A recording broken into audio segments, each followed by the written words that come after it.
আমি এক্সপ্লেন করছি নতুন Korean drama queen of tears episode 2। First episode যেখানে শেষ হয়েছিল সেকেন্ড এপিসোড সেখানে শুরু হয়।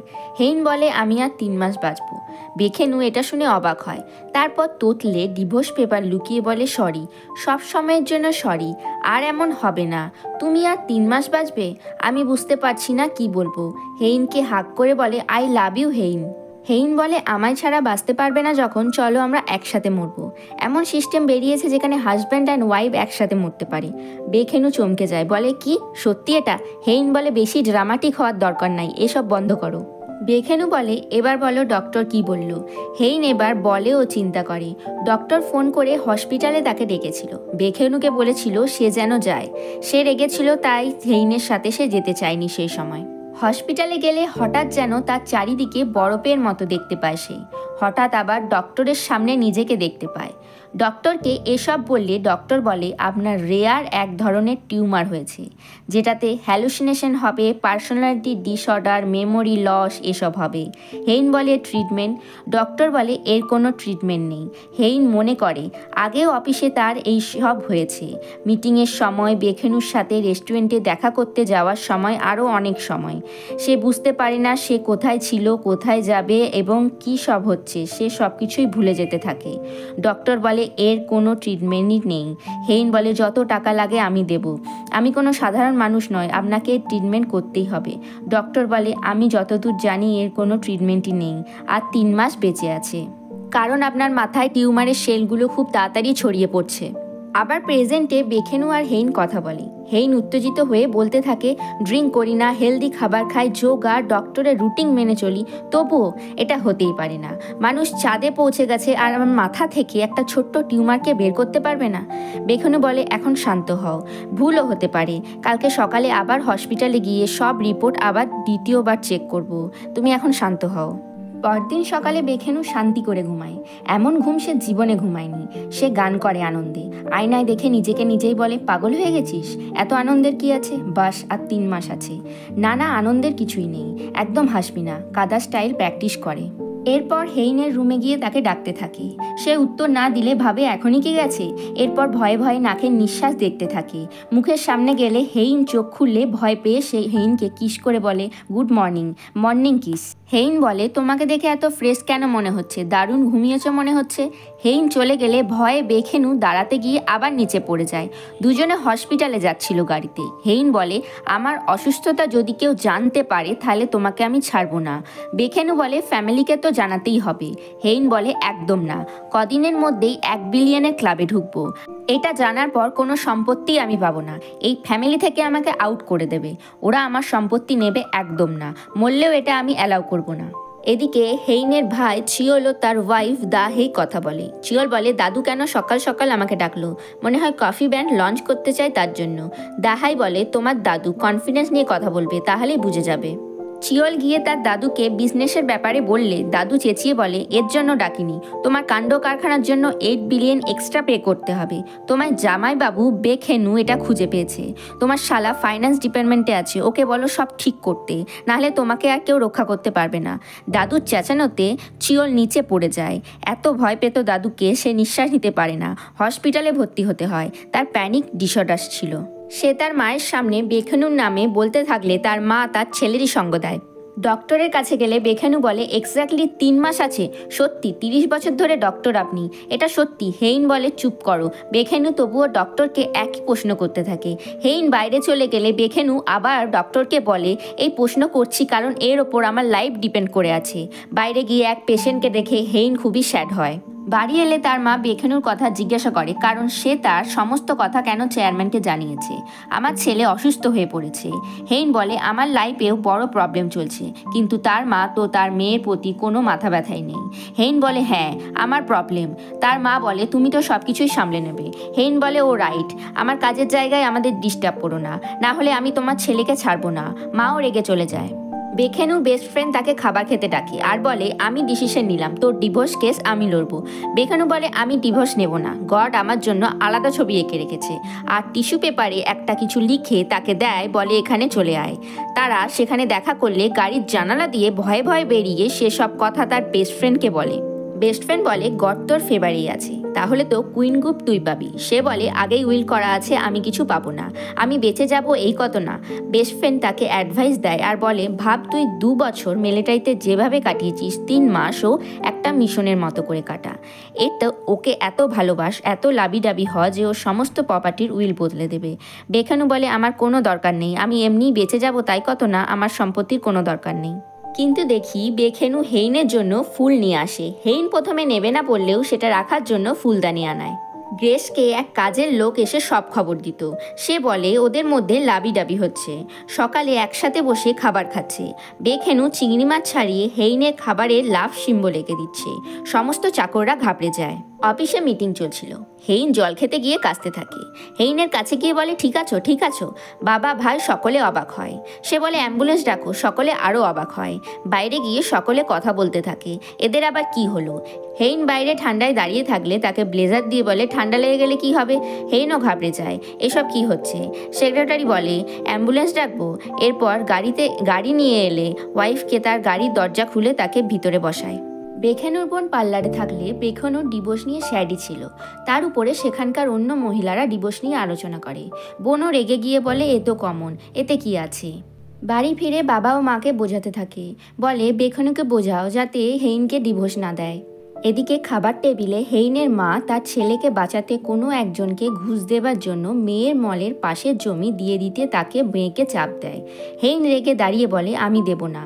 বেখেনু এসব দেখে হেইনের পাশে গিয়ে বলে সরি, মাঝখানে বলছি, যদি এ কথা প্রেস জানতে পারে, আর এছাড়া এই সব কাজের জন্য দাদুর পারমিশন নিতে হবে। মা বলে এটা আমি বুঝে নেব।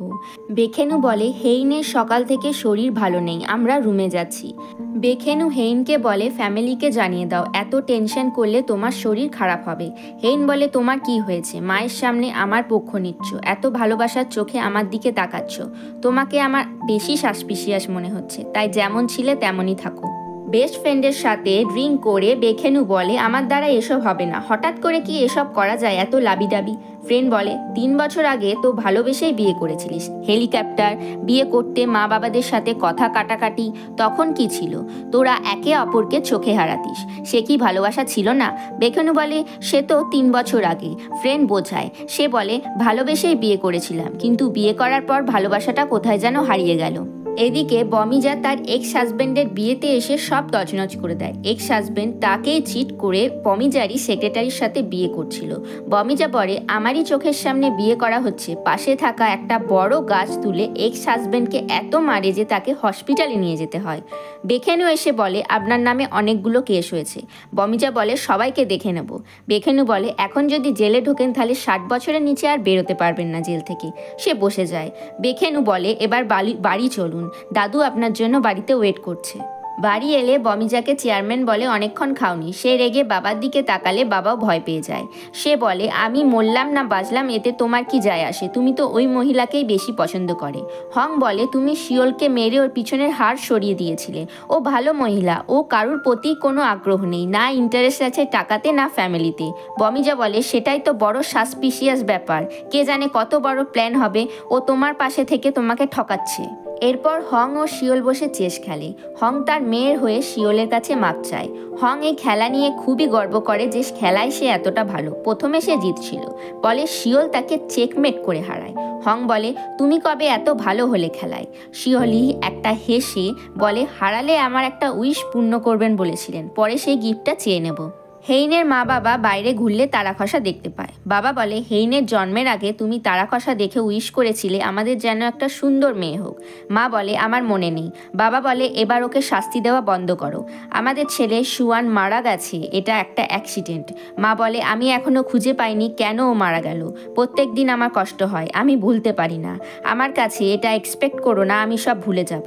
এসব কথা দূরে দাঁড়িয়ে শুনে হেইন খুবই কষ্ট পায়। বেখেনুর কাজ শেষ হলে সে ডক্টরের কথা মনে করে বলে যদি মিরাক্কেল হয়। একটু সে চিন্তায় পড়ে যায়। নেটে সার্চ করতে করতে দেখে এরকম অনেক মিরাক্কেল ঘটেছে যারা 3 মাসের জায়গায় 30 বছর বেঁচেছে। সে বলে সত্যি মডার্ন টেকনোলজি। হেইন বাড়ি এসে বেখেনুর রুমের দরজা খুলে ঢুকে দেখে বেখেনু ঘুমাচ্ছে। তার কম্পিউটারে সে দেখে সে মিরাক্কেলের নিউজ দেখছে। বেখেনু জাগলে তাকে বলে তোমার ওপর আমার বেশি সন্দেহ ছিল। হঠাৎ করে তোমার বদলে যাওয়া, আমাকে কেয়ার করা, ভেবেছিলাম আমি মরলে তুমিই বেশি খুশি হবে। বেখেনু এটা শুনে তার হার্টবিট বেড়ে যায়। বেখেনুর দিকে এগিয়ে এলে সে চেয়ার ছেড়ে উঠে পিছন দিকে যেতে থাকে। হেইন তার সামনে এসে বলে, যাই হয়ে যাক আমি বেঁচে থাকবো। বিদেশে এই নিয়ে রিসার্চ চলছে, তাদের আরও সাপোর্ট করব। ভেবেছিলাম আমার বাঁচা মরা নিয়ে কারুর কোনো যায় আসে না, এখন দেখলাম তুমি ভাবছো আমায় নিয়ে। বেখেনু বলে, হ্যাঁ তাই সত্যি। হেইন বলে, এত খুশি তুমি? চিন্তা করো না, এত সহজে আমি মরে গিয়ে তোমাকে ছেড়ে যাব না। বেখেনু কেবল মাথা নাড়ে। হেইন চলে গেলে সে দরজাতেই বসে পড়ে। হেইনের ভাই ও তার ওয়াইফ কথা বলে। ওয়াইফ বলে, আমার ভাই বলেছে এবার 8 বিলিয়ন টাকাটা অনেকটাই বেশি, তোমাকে হেল্প করতে পারবে না, তবে বলেছে একজন প্রাইভেট ইনভেস্টরের সাথে দেখা করিয়ে দেবে। তার নাম ডেভিড উন। সে রিসেন্টলি কোরিয়াতে এসেছে, মিডিল ইস্টে অয়েল ফিল্ডে ইনভেস্ট করে। এখানে এসেছে নিউ ইনভেস্টরের খোঁজে। এবার একটি পার্টির দৃশ্য দেখি, মিস্টার হার্টসেনের পার্টি। সেখানে হেইনও আসে। সে পার্টি দিয়েছিল এখানে নতুন ইনভেস্টর খোঁজার জন্য। হেইন হার্টসেনের সাথে দেখা করতে যাবে, তার এক ইউনিভার্সিটির ফ্রেন্ড এসে তাকে টন্ট মারতে থাকে। বলে, মিস্টার হার্টসেন ভালো লোকদের সাথে রিলেশন রাখে, তোমার মতো কারুর সাথে নয়। এখানে আশেপাশে তাকিয়ে দেখো, সবাই এখানে কারুর না কারুর সাথে এসেছে। তুমি আগেও একা ছিলে আর এখনও একা আছো। তোমার হাজব্যান্ড কোথায়? হেইন ওয়াশরুমে গিয়ে বেখেনুকে ফোন করলে সে বলে কোর্টে আছি। বাইরে এলে তার ফ্রেন্ড তাকে আবার টন্ট মারতে থাকে আর বলে, শুনলাম তোমরা নাকি ডিভোর্স নিয়ে আলাদা হচ্ছ। না এসবই রুমার্স, আমি জানি আমার হাজব্যান্ড আর আমার সঙ্গে কিন্তু কোনোদিনই ঝগড়া হয় না।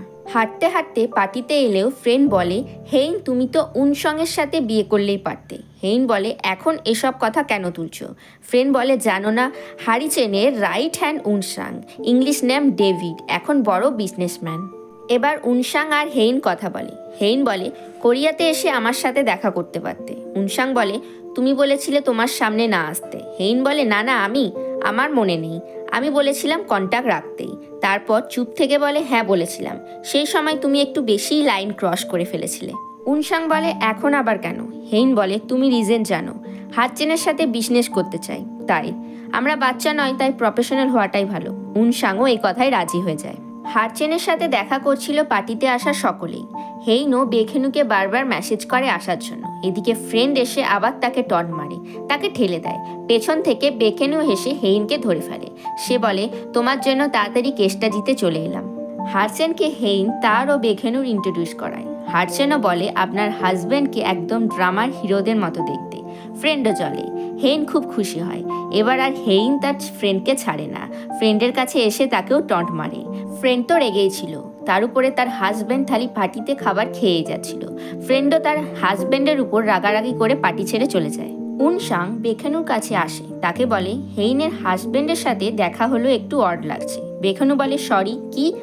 উনসাং বলে, আমাদের মধ্যে পাস্টে ভালো সম্পর্ক ছিল। বেখেনু বলে, হেইন তো খুব সহজে কারুর সাথে ভালো সম্পর্ক থাকে না, তবে ভালোই। উনসাং বলে, আমি হেইনকে খুব পছন্দ করতাম। উনহু বলে, ও তাই? উনসাং বারে এটা শুনে খারাপ লাগলো না। সাধারণত হাজব্যান্ডরা এটা শুনলে জেলেস ফিল করে। বেখেনু এটা শুনে আর কিছু বলতে পারে না। ওয়াশরুমে গিয়ে বেখেনু নিজেই নিজেকে বলে, কি করে বুঝলো আমার ব্যাপার? আর এতই যদি পছন্দ করতো তো বিয়ে করতে পারতো, আমি বেঁচে যেতাম। হঠাৎ করে আমাকে এসব ব্যাপার কথা বলার কি দরকার ছিল? বাজে লোক। আবার পার্টিতে এসে হেইন আর উনসাংকে একসাথে কথা বলতে দেখে জেলেস ফিল করে। এদিকে গ্রেস হেইনের মাকে উনসাংয়ের ব্যাপারে বলে যে সে কত বড় বিজনেসম্যান। গ্রেস বলে, আর একটু চেষ্টা করলে হেইনের সাথে ওনার বিয়ে দিতে পারতাম। হেইন সেখানে চলে এসে বলে, ভালোই করেছেন, আমার জন্য চেষ্টা করেননি, তার জন্য থ্যাংক ইউ। হেইনের মা বলে, উনসাংকে ফ্যামিলি হান্টিং মানে শিকারে ইনভাইট করো। হেইন বলে, এতে আমার লাভ কি? তার মা তো তার ছেলের জন্য উনসাংকে ইনভেস্ট করবে ভাবে, যাতে তার ছেলের প্রজেক্টে ইনভেস্ট করতে পারে। মা বলে, ইনভাইট করলে তোমার নিউ মলের জমিটা নেব না। এবার তারা সকলে হেলিকপ্টারে করে শিকার করতে যায় কুইন গ্রুপের নিজস্ব জায়গায়। হেইন, বেখেনু, উনসাং একটা হেলিকপ্টারে যায়। হেইনকে উনসাংয়ের সাথে কথা বলতে দেখে বেখেনু জেলেস ফিল করে। সকলকে ম্যাপ দিয়ে সকলকে শিকারের নিয়ম বোঝানো হয়, একটা গেমের মতো, যেখানে সবাই আলাদা আলাদা এরিয়াতে শিকার করবে, এমন অনেক কিছু আলাদা আলাদা নিয়ম। হেইনের ভাই তার পিসিকে দূরবীন দিয়ে দেখে ভয় পেয়ে তার মাকে বলে, মা, পিসি বন্দুক চালাতে পারে, কাউকে আবার মার্ডার না করে দেয়। এদিকে চেয়ারম্যান গুলি চালায় পাখিকে তাক করে। সকলে হাততালি দিয়ে তাকে শাবাশি দেয়। বেখেনু বলে, কই কিছু পড়ার শব্দ তো পেলাম না। হেইনের ভাই বলে, ভয় পাবার কি আছে জামাইবাবু, আমাদের থেকে কিছু শেখো, মিলিটারিতে তো গেছিলে, গানকে ভয় পাবার কি আছে, আমাদের থেকে কিছু শিখে নাও। সে বলে, আগে নিজেরটা গানটা নিজে চালাও ভালো করে, তারপর আমাকে বলবে। হেইন আর বেখেনু দুজনেই শিকারে বেরোয়। হেইন বলে, তোমাকে কিছু শিকার করতেই হবে, দাদুকে ইমপ্রেস করতেই হবে। বেখেনু বলে, দরকার নেই। দাদু কিছু না করলেও সকলে তাকে নিয়ে মিথ্যে বলে যে তিনি শিকার করেছেন। হেইল বলে, আমি তো যাচ্ছি শিকার করতে। এদিকে গ্রেসকে দেখি, সে কাউকে ফোনে বলছে কাজ হয়ে গেছে। এদিকে দেখা যায় রেস্ট্রিক্টেড এরিয়াতে যেখানে জঙ্গলি শূকর ঘেরা থাকে সেই তারের বেড়া কাটা। বেখেনু হেইনের জন্য চিন্তা করে আর তাকে বারবার ফোন করে। এদিকে কারুর আসার শব্দ শুনে বেখেনু তাক করে বন্দুকের। সেদিকে দেখে সে উনসাং আসছে। বেখেনু বলে, এটা তো তোমার এরিয়া নয়, এখানে কি করছো? বেখেনু একটু রেগেই উনসাংকে মানা করে। পাশেই হরিণরা জল খেতে এলে উনসাং তাদের মারার জন্য বন্দুক তোলে। বেখেনু আকাশে গুলি করে তাদেরকে তাড়িয়ে দেয় আর তাকে বলে, অন্যের এরিয়াতে শিকার করা যায় না। হেইন শিকার করতে গেলে তার হাত কাঁপে। সে নিচে বসে পড়লে আবার তার হ্যালুসিনেশন স্টার্ট হয়ে যায়। চারিদিকে কুয়াশায় ভরে যায়। নিজেকে বলে, এসব ভুল, এসব আমার কল্পনা, এসব আমার ইলনেসের জন্য হচ্ছে। এরপর একটা বড় বুনো শুয়োর তার দিকে এগোতে থাকে। সে ভয় পেয়ে পেছোয়। হঠাৎ তার চোখের সামনে বেখেনুর সাথে কাটানো সমস্ত ভোরনো স্মৃতি, ভালো স্মৃতি তার চোখের সামনে ঘুরতে থাকে। চোখ বন্ধ করে দেয় সে। বেখেনু দৌড়ে আসে। বেখেনু হেইনের সামনে বন্দুক নিয়ে দাঁড়িয়ে পড়ে। শূকরটার দিকে তাক করে গুলি চালায়। সেটা মাটিতে পড়ে যায়। হেইন চোখ খুলে দেখে বেখেনু তাকে আগলে দাঁড়িয়ে আছে। বেখেনু তাকে জিজ্ঞাসা করে, ঠিক আছো? দুজনে এবার দীর্ঘ নিঃশ্বাস ফেলে। এরপর পাস্টের দৃশ্য দেখানো হয়। বেখেনু তার ফ্যামিলি মেম্বারকে বোঝাচ্ছে যাতে সে হেইনকে বিয়ে করতে পারে।